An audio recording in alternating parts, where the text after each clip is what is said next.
Thank you. Thanks a lot, Glenn. Fantastic talk. Always love what you've got to say, and I totally agree. These deposits are not as simple as we'd like to think they are, and we've always kept a pretty open mind looking for these things. So I guess what this talk will probably do, and it'll show you a little bit of what we're up to in red metal in the Cloncurry part of the world. But I mean, I think fundamental to something we probably should all look at that there's just been a wealth of new discoveries driving major and junior investment over the last couple of years in Australia, and you can see there's been some interesting stuff in Oak Dam, the big hematite system, and Cansim with spectacular IOCG systems. More recently in South Australia, only yesterday, I made this list a week ago, it was out of date already, and I saw that the Western Areas made a new magnetic nickel kit, which is predominantly iron sulfides, but those sort of assays are pending. We've had Rio and Havron make some really amazing copper gold systems out there. Yeah, the grades are just incredible. The gold to copper ratio in Havron is just ridiculous. I don't think anyone could have predicted it. And perhaps these are iron sulfide copper gold systems, maybe they're granite related gold systems, but again, there's a spectrum there that are these part of that. And there's been a lovely magmatic nickel thing in the Yilgarn. There's been a Pilbara, long thought of as being a really poor cousin of the Yilgarn, has turned up a spectacular granite hose to gold system, which is looking to be a multi-million ounce discovery. And there's been a lot of really lovely high-grade bonanza gold system, vein systems in WA with Musgraves and more recently with Rocks.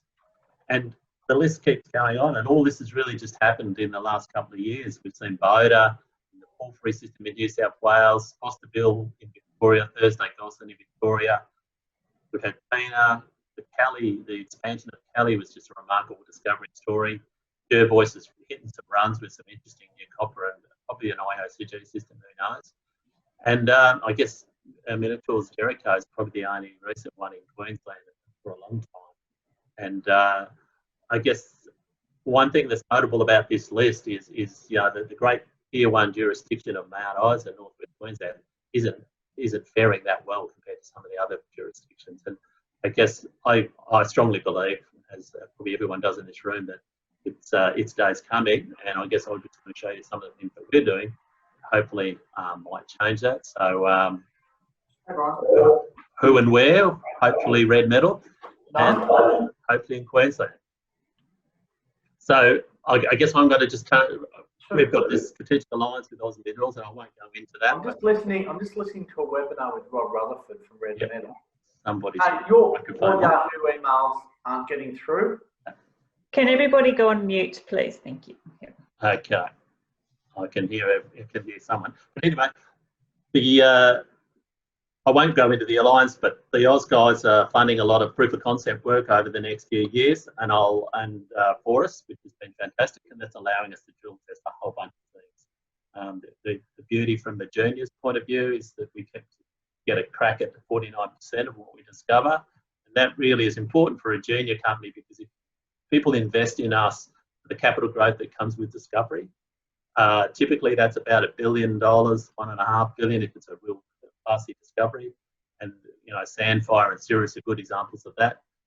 If you give off too much in the joint venture, you're basically destroying shareholder value, and this Oz recognised that for us, and we structured the deal such that if our shareholders will be looked after if we're successful, they get a good grab at a new tier one discovery, and everyone's a winner. So that's the sort of general model, and I'm going to run you through some of these projects. The ones in red aren't with the Oz Minerals, but the ones in the black are with Oz Minerals. So I'll just quickly through a few of those, and you'll see a few different things in the IOCG models as well, in the same. So I don't really need to tell you how significant a province it is. It's the beauty. So there's potential in there. We've been going north, following the terrain undercover. It drops away from around just off the edge of north of Kajabi there.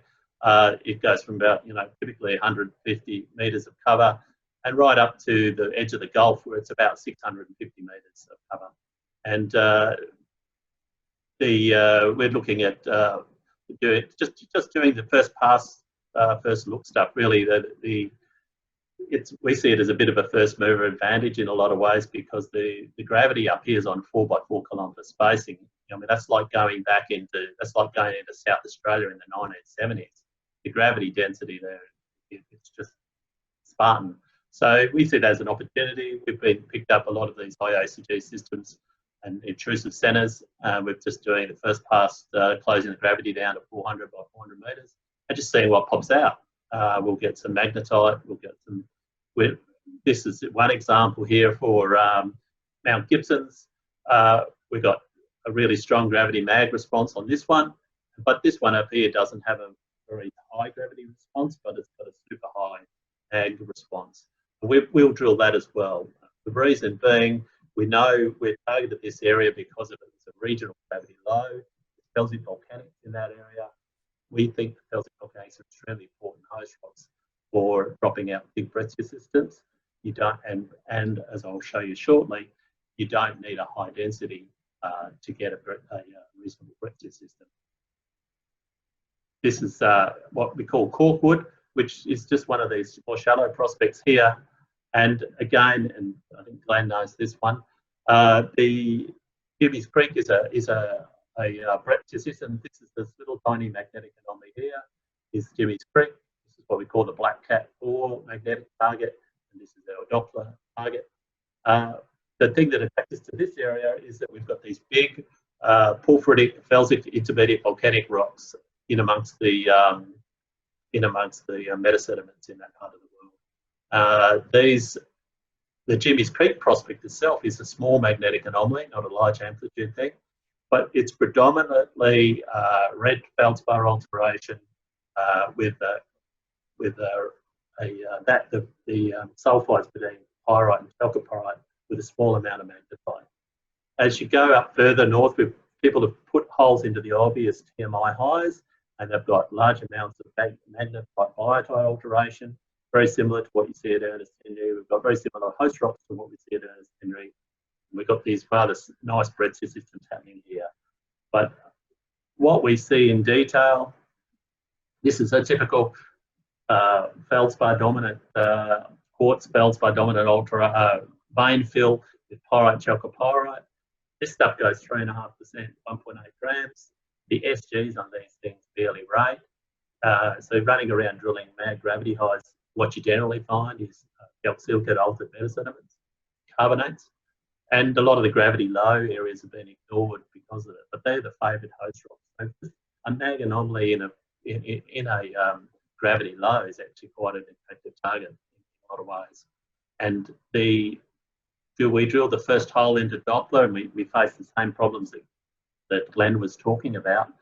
We drilled the mag highs, so we've got to start somewhere, and we ended up with this early magnetite biotite alteration, overprinting chalcopyrite, quartz feldspar veins, and red feldspar alteration, elevated potassium, barium, and all the trace elements that say we're on a near miss.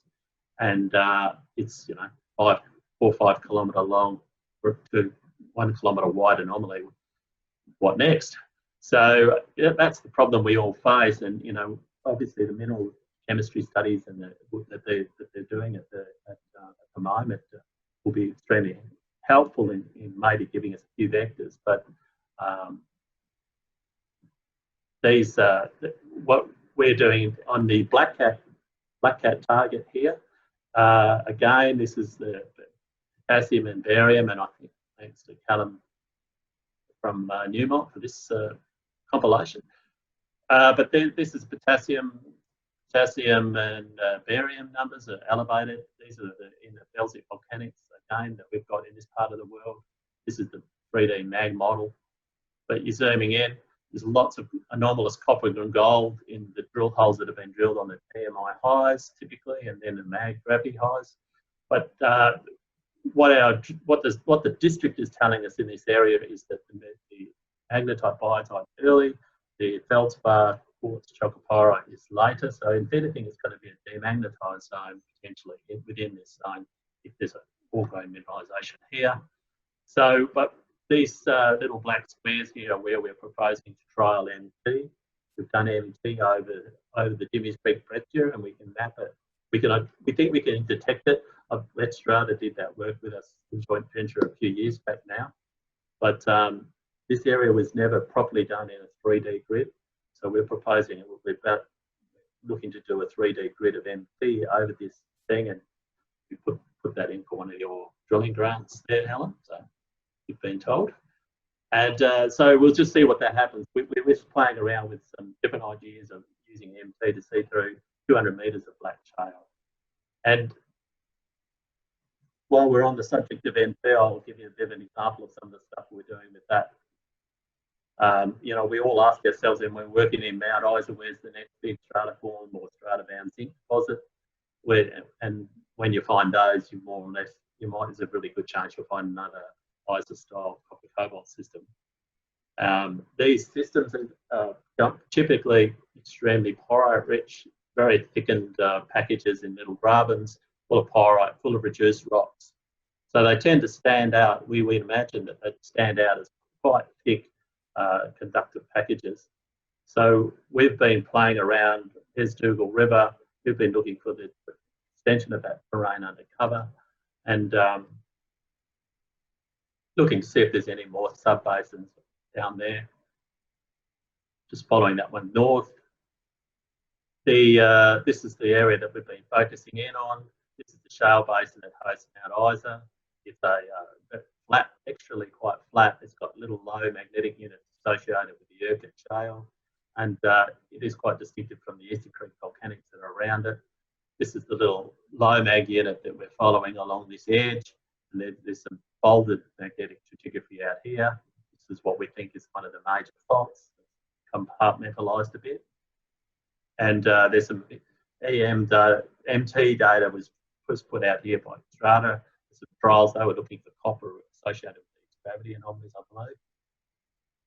We've since gone over the whole thing with MP over about 20 or 30 Ks in alliance with the Oz guys.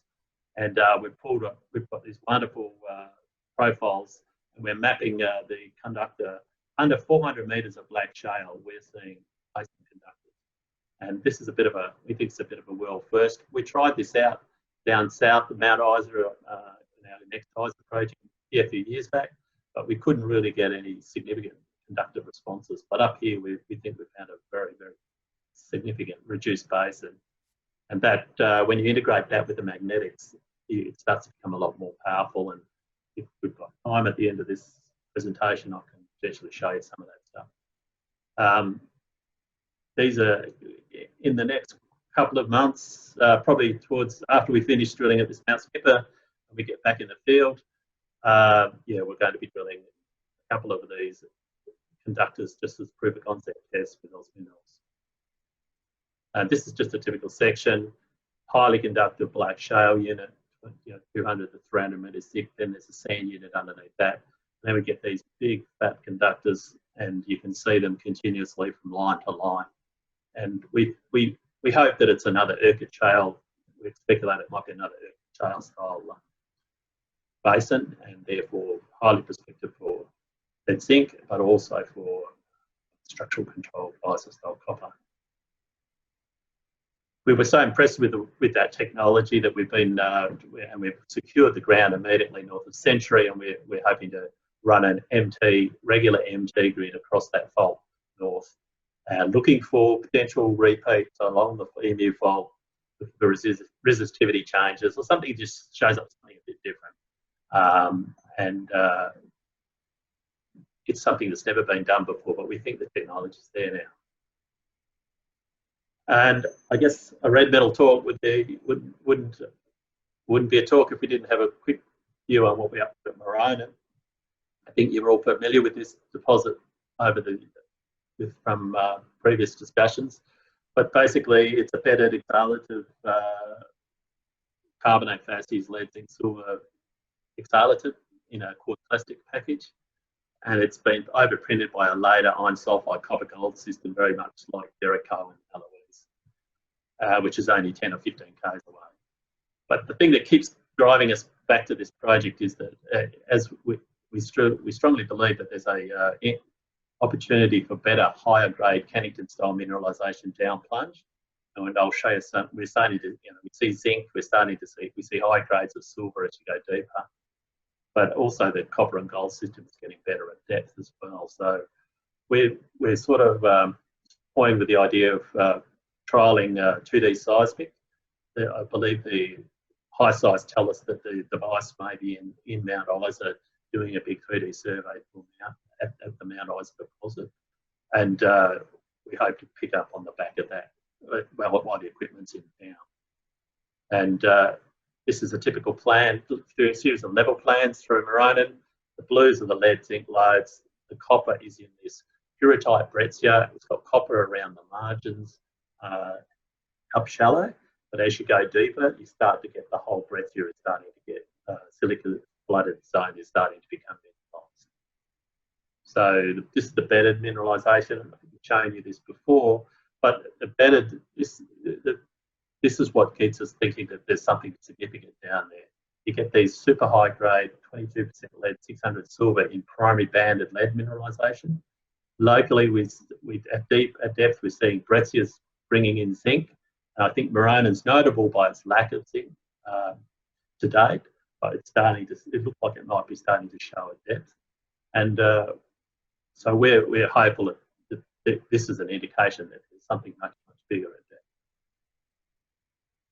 This is, as I said before, we see it as an exhalate vent, bit of a smoker system. It goes from being a banded iron formation, dirt carbonate package here with pearlites, banded carbonate, sulfide facies, and then, but we haven't found the massive sulfide core yet.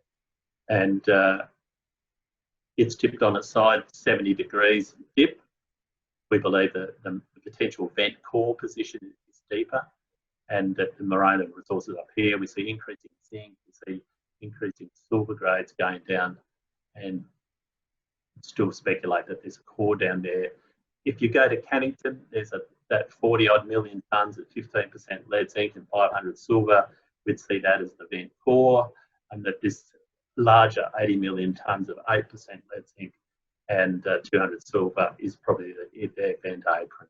And we hopefully would. So we're proposing to try and see if we can highlight some changes at depth using 2D seismic, and hopefully with a bit of luck we might be able to map some bright spots downstairs and see if it can de-risk the deep drilling, because each deep drill holes cost about $700,000, so they're tough holes. And if we can see it with 2D seismic and so the seismic studies, then I'll encourage us to do 3D and then give us a lot of de-risk any deep work on this. And I think from our point of view, if we can find a Cannington system down here, we change the psychology of this project and really make a tier 1 asset. And then, as I pointed out, there's an overprinting iron sulfide copper gold system on this. Typically, you go from a silica pyrrhotite system, which is pretty well barren, and this is associated with biotite alteration. And on the edges of that breccia, you'll get that silica zone, you'll get chalcopyrite plating out occasionally. You'll get reasonable sort of hits of chalcopyrite. But what we did notice is we did drill one of the deeper holes. We got 115 at 0.8 and 0.5 gold, and the whole pyrrhotite zone was starting to get copper in it. But also the copper content, even though the sulfide content was remaining the same, the chalcopyrite content was increasing. When we do see complete chalcopyrite instead of pyrrhotite as the dominant sulfide species, we end up with sort of 3% and 5 grams of gold type numbers. So we're hopeful that maybe this is not only with the lead zinc get better at that, but also the lead silver, but also the copper gold might start to jump into more grade. So I've just shown you what a Cannington looks like, a Maronan looks like, which is an unmetamorphosed Cannington. As we go further south of Cannington, there's a bullseye magnetic tape there that we've been playing around with. That has been Cannington, as you know, is a spectacular deposit. It paid its capital off 3.5 times a year for 5 years in the China boom that's just been. And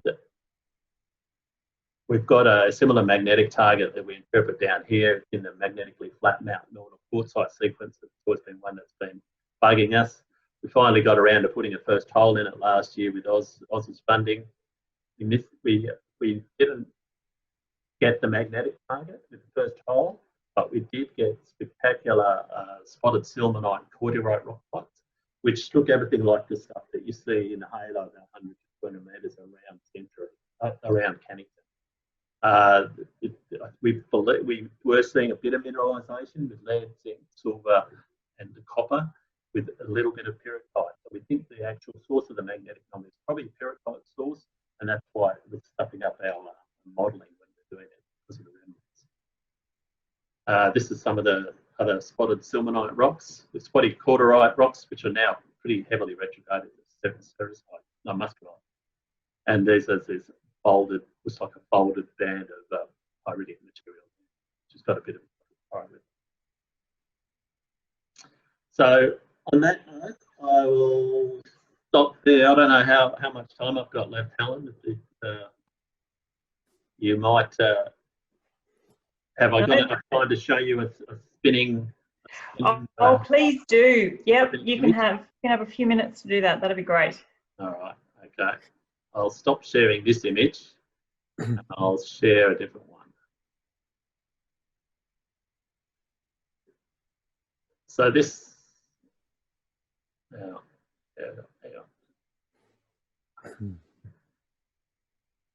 Yeah, so this is the MT here, and I'll just try and enlarge that. Oops. Oops. There you go. So this is the MT that we've done on multiple lines. You can see the conductors virtually. It's not an easy thing to drive on this little laptop, but you can see this particular conductor here. It's a very strong one along this edge, coincides with this low magnetic unit through here, and it seems to stop there. It doesn't follow through and then comes again and goes again. And then there's also some other ones in here that are more structurally controlled in here and in here. Which are more related to this magnetic features. And then some of these, we've got two other units over here, which relate to these magnetic units here and here, which again has a conductors associated with them. Probably not doing this software much justice because I haven't actually had a lot of playing around with it, but you get the general idea anyway. This one here shows you this major fault that's extruding down here, so it's on a major structure. If you follow, heads down towards Dougal River. So we're looking forward to banging a hole into this one particularly. We think this is a pyrite because it's not magnetic. We think it's probably more heavily pyritic black shale. We think these ones here are possibly related to pyrrhotite in these slightly magnetic units. What we get will remain to be seen, but we'll put 3 holes into 3 of the different units, one over here, one here, and one there, and we'll see what we get. And I guess we're doing some studies on the codes on the pyrite chemistry and stuff like that, hoping that if we do drill some black shales full of sulfides, that we can maybe get some vectors out of some of that as well. But, what is probably not clear, maybe on the way I presented this data, but this is the top 200 to 300 metre, 300 or 400 metres of black shale. You can see it here. Most ground EM systems can't penetrate through this stuff, and we're seeing big mappable bodies under there. MT has its limitations. You can't use it for a lot of small direct detection of small, 10, 20 million tonne ore bodies. But in terms of mapping big conductive packages or big sulfidic breccias, it's supposed to be showing up as a useful tool. So I'll stop there and hand it back to you guys.